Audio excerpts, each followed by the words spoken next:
So one of the big things that we see with the lesson guys that we work with the clinics that we're working at, is it's a constant balance between different techniques that we're working on and different drills that we're working on.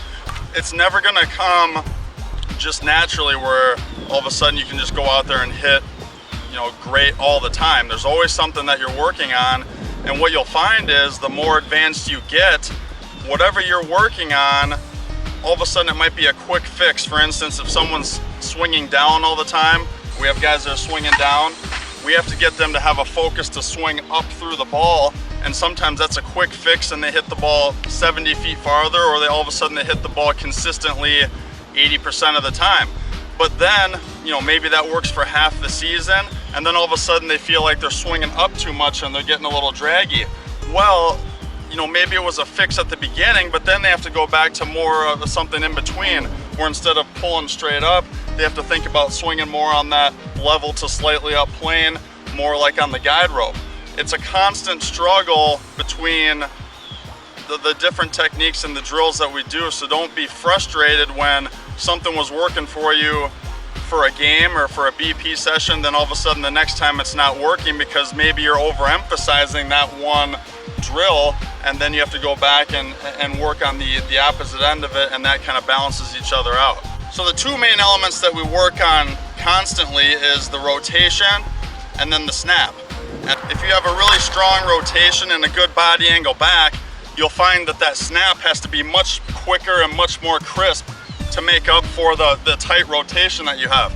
The stronger the rotation you have, the more your bat head wants to drop throughout the swing. So you're gonna have to work on really getting that snap to be quicker and more forceful, and also playing around with the angle. Instead of just swinging around sideways like this, you might have to, you know, pretend to go over the top more, or get a little bit more of an aggressive angle with the snap. We call this the brace leg drill because your brace leg is out, your hips are open a little bit, you're basically in the second part of the swing, and then it just naturally teaches you to swing up through the ball, and it also makes you have a good crisp snap, because if you just drag it up through, you're not going to hit the ball well off the tee.